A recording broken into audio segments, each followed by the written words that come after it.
Hi, everyone, and welcome to Silent Struggles, a podcast where we explore real stories about mental health, culture, and the courage to speak up. I'm your host, Sujane Campbell.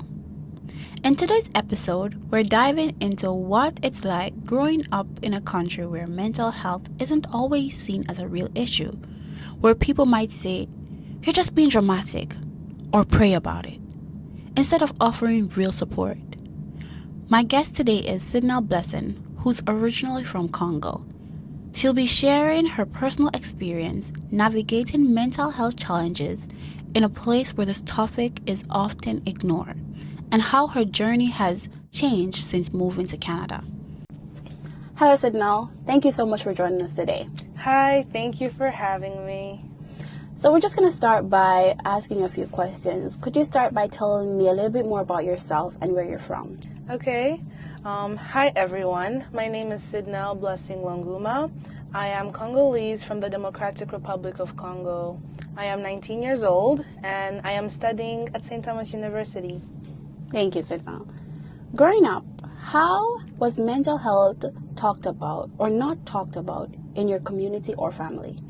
Mental health was never really a topic that I knew about until maybe like grade 7, because that's when my mom went back to school for psychology, and that's when I got interested in psychology as like the study of the mind and everything. I was like, oh, okay, that's deep, and I wanted to be involved in it.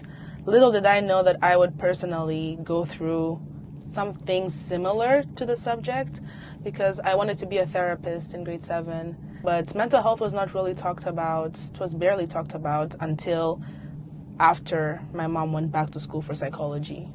And when did you first start realizing that you might be struggling with your mental health? The first real clue should have been in like grade 7 when I began pulling out my hair.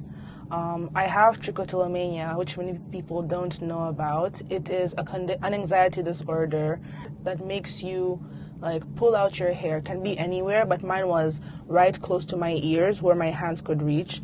So whenever I would get anxious or even bored, I would just like pull out my hair, and the usual pain that people feel when they pull out their hair, I stopped feeling it. It became more like a feeling of like relief or satisfaction. Yeah, so and then I began balding in those areas. So that should have been the first, I guess, the first red flag or the first red warning. But my parents, like my mom would just be like, oh, you should stop it. Like you can stop if you wanted to, without really understanding that, again, it's way deeper than that. Like if I wanted to, like if I could, I would. Did you ever feel like you had to hide what you were going through? Oh yeah, because it's weird to be pulling out your hair and having bald spots, and plus I was going through puberty at the time. I didn't want to be seen as weirder. I started puberty earlier as well, so I just, like, as a girl especially, like, there's beauty standards you have to fit into. You don't want to be seen as weird, or you just want to fit in, and yeah, so there was really nothing for me to talk about, if I would say that. And then after moving to Canada, did your perspective on mental health change? My perspective on mental health already began changing. So from like grade 10, 11, and 12, I obviously had also more exposure to like online resources. So I had more exposure to like videos about mental health and all of those. So I was definitely more aware about it. I knew about anxiety. I knew what condition I had because I could finally Google it, and I was like, oh, it's called trichotillomania. I searched for ways to like get help for it, but obviously back home resources are limited, and so I did not have access to whether it be therapy or even seeing a therapist or anything like that. And my mom, being the African mom that she is, was like, you don't need to do that. Like, you have what you need here at home. And so, yeah. But coming here is when I could finally take a proactive approach, like an active approach to finding help, as opposed to back home. Yeah, definitely. I can definitely relate to that. It's quite similar to how we have it back home. So how do you now take care of your mental health, and what have you learned about yourself in the process? So I have learned a lot about myself. I feel stronger than I did before. I feel like I can handle whatever life throws at me. And How I'm taking care of my mental health is just by being more outspoken, not bottling up my feelings, being open with those around me about my struggles, because again, I'm not a perfect person and I'll obviously have my weak moments, but being open about them, continuously seeking help from professionals, and not just taking the either pray about it or ignore it approach that many Black people do. And so I believe that with all those, and also taking medication, because sometimes it is necessary.